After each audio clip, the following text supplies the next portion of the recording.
So following on from the drawing without lines and the release that brings, what is it that really makes this work? And I think this is a fundamental of portraits, or making portraits, drawing, painting, whatever, is that it has to feel like the subject. It doesn't have just to look like them, it has to feel like them. And if it feels like them, it more than likely looks like them. And this is the subject I'm going to draw now, which this guy. So I've deliberately chosen something that's you can connect to, because he's looking at you, and that's the first, you can see his eyes. So you're kind of in that place when you have a subject where they're looking down, or their eyes are closed, or there's that sort of half sleep kind of somber look about them. You don't really connect. You do connect with that one sadness or contemplative kind of pose, but seeing their eyes, you kind of think, well, what's all this about? What's going through his mind?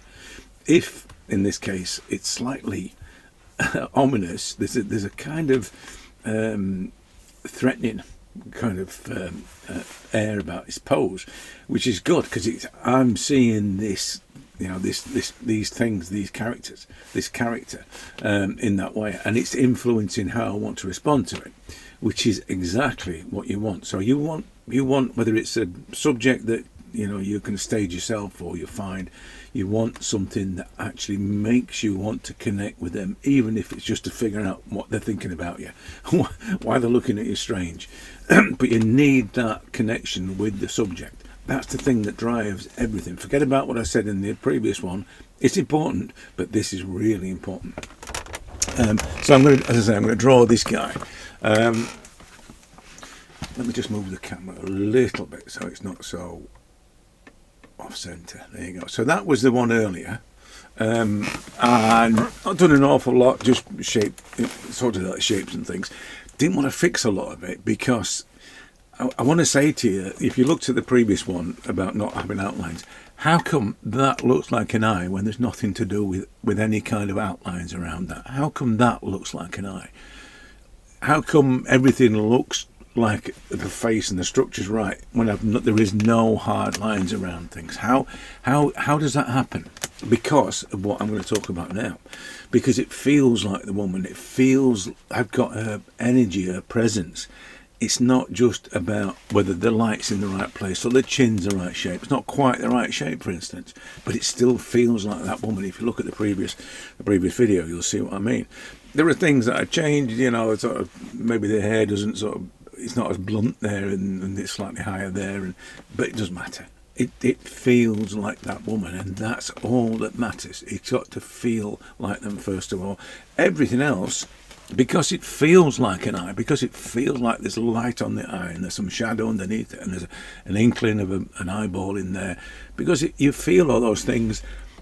The viewer, this is sort of taking advantage of certain things that we do naturally, will fill in the blanks, because that's what happens. This is the thing about you imply and suggest, and the viewer does all the rest. But it's mainly to do with focusing on the way the subject feels. That's basically how it works. So I'm going to draw this guy now. I mean the same thing as before, really, to use the short stumpy, and it's a little bit too short. You see how short that is now? There's another one here that's it should be okay. I was talking about why a short piece wasn't very good, because there's a temptation to start drawing with your fingers, not even with your wrist, sort of you make shorter strokes, but at the same time, if you're aware of that, then you don't draw at all. So whereas I was talking about doing that, then that was a problem with shorter pieces as opposed to using full length pieces, which is more of that kind of thing. You can still do that, but you can see it's not a problem. It's a problem. And then the other sort of the real problem for me is a full length thing, and that it's all this in here. I need it to be in my palm. This is just me. This is not how it should be. So I would draw like that. Again, it's not a problem it reduces the amount of this. The less I do of this, the better. In fact, you'll never see me doing that really. But it's basically, I want to make, sort of, again, from the shoulder kind of strokes. So the little stumpy piece is, let me just get this. Now one of the things I would say about this is that because I've got a certain response to this. This is this sort of aggressive, violent, challenging kind of feel about it. Because I've got that, I'm feeling that from it. The marks, as you can see, are quite aggressive. And that's as I said, because of the way I feel about it. And that's really important. That's the thing that I'm trying to get across. That it's not just about connecting with the subject and letting the subject and trying to capture that subject. It's about letting your response to that subject drive the way you make marks. So it's not the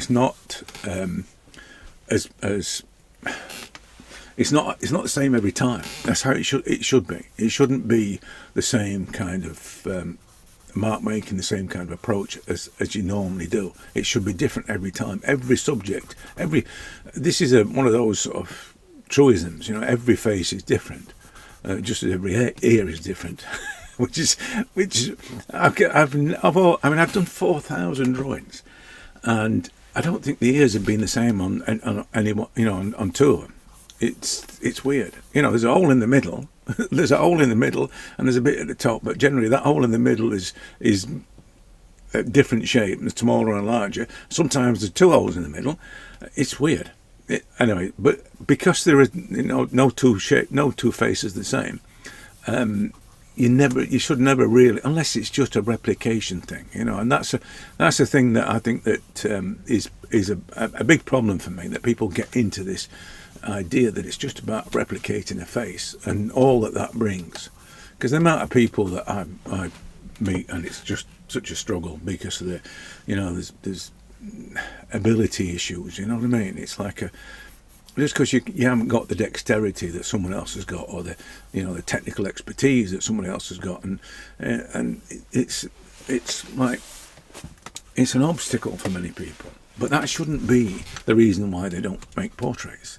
The number one thing, and I'm trying to talk about it now, that that everybody has, is this ability to connect with other humans.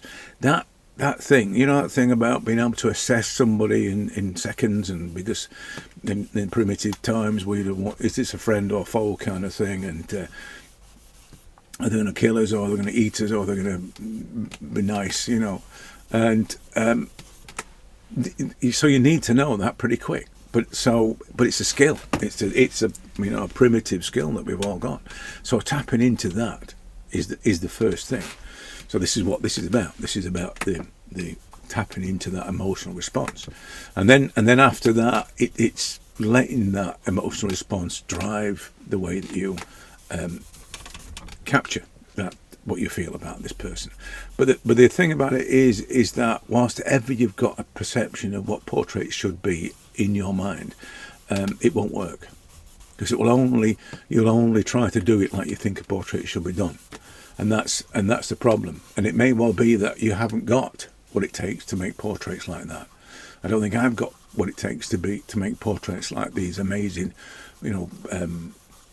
realistic and traditional portrait artists do. They're just stunning, and I just don't have that. But it doesn't mean to say I'm not going to draw portraits. It's that thing about, I don't know how many times I've said this, but just because I can't sing doesn't mean to say I won't. It's that one. But it's true. Why would the fact that I don't have these academic technical skills stop me from capturing the life force, the likeness of somebody? It wouldn't. In fact, having those skills would probably be a detriment, because it would simply be all about the production and not about the response. And that, as I said, is the biggest problem for me. I think that too many people focus on the production and not on the response. And if it's all production and no response, then it's not a portrait. It's just a photocopy of somebody's face. So that's the problem with it. People will think that that's the way a portrait should be, but the best portraits generally aren't ones that are technically proficient. They're just those sort of things are for boardrooms. They're not really for they're not really about capturing life. Anyway, but as I said, this is what I'm trying to do now. This is why it's feeling like this. It's feeling like this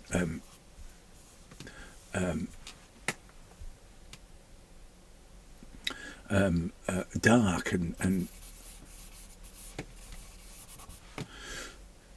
ominous. It's the only word I can think of. Is just this guy's a bit threatening. I haven't quite got his eyes to be as threatening as they are, as I feel they are, but it's not at that stage yet. I'm still, if you saw the other one about the lines, I'm still at the point of trying to find the shapes, and I'm not at the moment too worried about the exactness of things. But what's going to happen is in this process of me trying to find the essence, the feel of it, I'm going to make marks that I didn't intend to make. And as I said in the previous one, you've got to really be alive to that happening. If that's happening, you want to be embracing that, because it's one thing that it sort of sets good portraits apart from bad portraits. It's when the marks are pure and uncontrived and not deliberate. Those spontaneous marks that everybody seeks. Everybody wants those marks. Those moments of pure creativity. The people want that. It happens more often than not when you're in the sort of scribbling state, if you like, if you want to call it that. It's not really a scribbling state, but it just means that it's not described technically, which is good. But at this point, when you're doing that is when you're responding to the subject rather than trying to meticulously replicate. It's always about replication. It's always about response, not replication. That's what I'm trying to get to. Anyway, so I just have to check the alignments of things. A lot of the side of the side of the face there is probably going to be implied, right? Because it's already doing it. You see, one of the things about the implication suggestion thing is that you need to make sure that you imply with accuracy. Because if the viewer is going to complete the picture, they need to do it in an accurate way. So if you imply that there's the side of the face is doing something, make sure that it is accurate. The trajectory is right. Basically, that's what I'm trying to get to. But at the moment, I'm not really talking about that. I'm more interested in this, the feeling thing.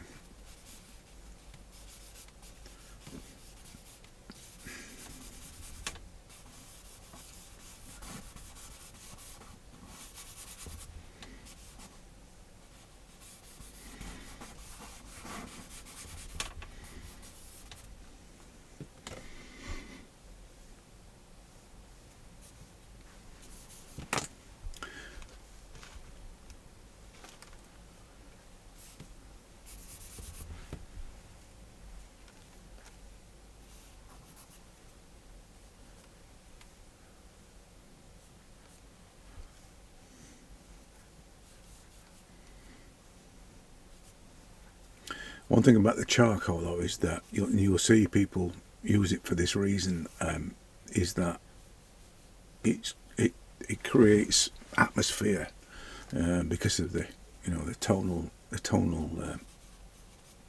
capabilities of it.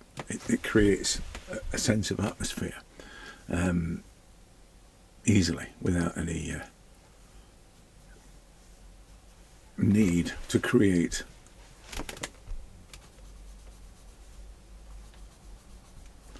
a lot of tonal application. The sort of thing you do with graphite when you see them doing it quite vigorously to create a tonal level. You know what I mean, and building up gradually. One of the things again about that is that because of the spontaneity aspect of it, once it becomes a deliberation to get to a certain tonal value, that's it, any spontaneity is gone at that point. You've lost all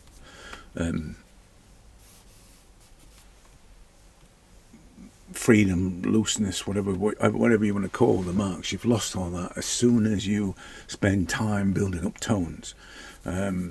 You've got to re-engage after you've done that, and it's really hard to. This is the thing about drawing all in one sitting. I mean, I'm always trying to finish it in one go. If I have to come back to it, I've lost it. And as soon as I lose it, my problem is that as soon as I lose it, I'll then revert back to production.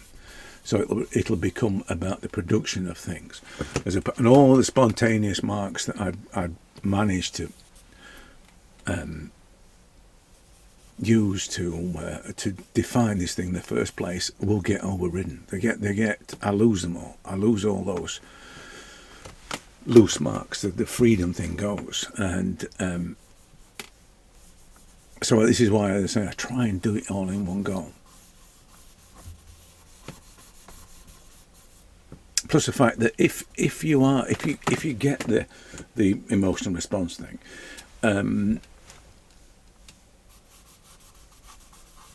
you will only have, this is another reason why I don't draw things twice. I mean, I don't draw things twice because it was the easiest way to learn to draw. The hardest way to draw is to keep drawing the same thing over and over again, because it just, if you failed at the nose the first time, chances are you'll fail with the nose the second time, and so on and so forth. And then God forbid you get into a position where you think you can't draw noses. So by not drawing the same thing twice, it just meant that I didn't have that as an obstacle. I never got to the point where I can't draw noses. I just simply learnt and moved on. That's all I did. But the problem with the connection thing, if you connect once to something, your connection to that subject the second time won't be the same. It's the back to the. I don't want to sound like some kind of pretend pseudo psychiatrist thing, but basically, once you've assessed somebody, their mood, their whatever, once you've assessed them, you won't do it again because you know them, don't you? And this is, it's probably more true of my missus than it is of anybody else. But once she's met somebody, she knows all she needs to know about them, and her mind will never be changed. Even though it may turn out to be a very nice person, but in the first instance, if she thought this person wasn't a nice person, then it will always be so, and that's the problem. So I would say that the and I think it's true. I think it's true that you would probably make an assessment of somebody the first time you met them, and which is why I don't like to draw the same thing twice, because I'd like to think I've caught that essence the first time round. And this is the thing about sort of drawing and painting. So if I draw something in order to paint it, then what is it that I'm doing when I'm painting? I'm just doing the production stuff, and I'm not interested in that. So it's a dilemma, and it's a contradiction at the same time, because that's exactly what people do. They do initial drawings of somebody and then ultimately paint them or draw them, and that's how it works. But it doesn't work for me. So I have to have this first response thing.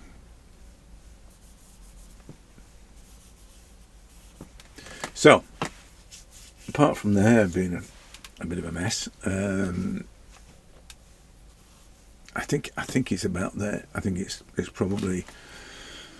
Let me just get rid of some of these things that are throwing things out a bit, and but the main thing I wanted to get across is that it's about your emotional response, and that really is what should drive everything that you do.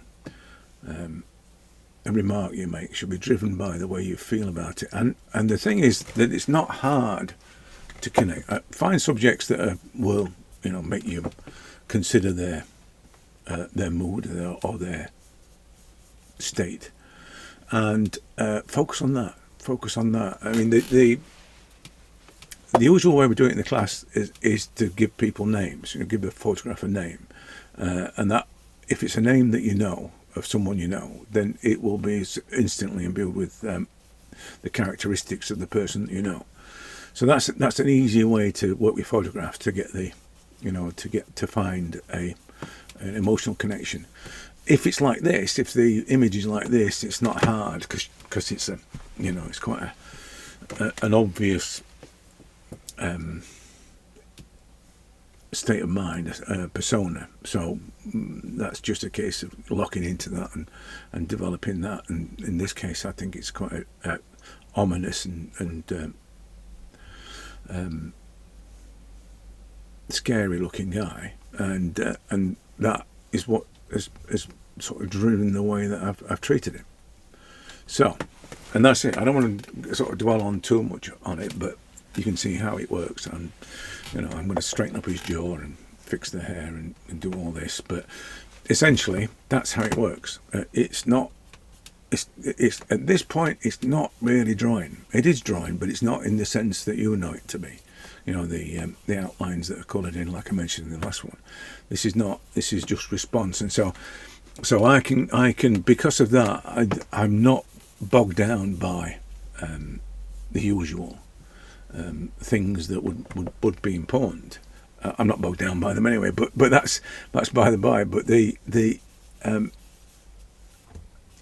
consideration of, is that exactly in the right place? And you can see I move things around an awful lot, so I'm often tweaking and just because as the tones develop and I can see the shapes better, then I can fix things.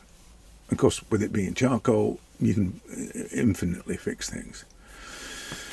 But yeah, as I said, this is a much different, a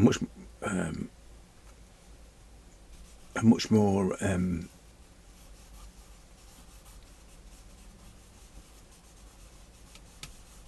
connected, and it's also quite a forgiving way of working, because this is not you're not sort of tied to your skills. You're not limited by your skills, because that's often the problem. People would say to me, I can never do that. And then, but that's the right answer. When people say that to you, and people say that to me, I often say, well, that's the right thing to say. Because why would you want to do it like this? Why would you want to do what I do?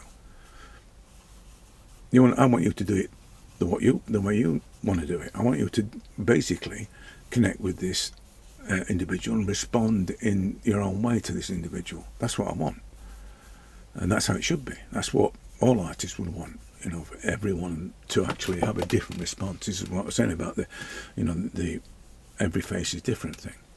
Anyway, I'm not going to bang on too much about this. I just wanted to get across the most important thing is to capture the essence of it, the life force. And you can see as the eyes start to become more menacing, then it's then starting to feel a lot more like the guy in the image.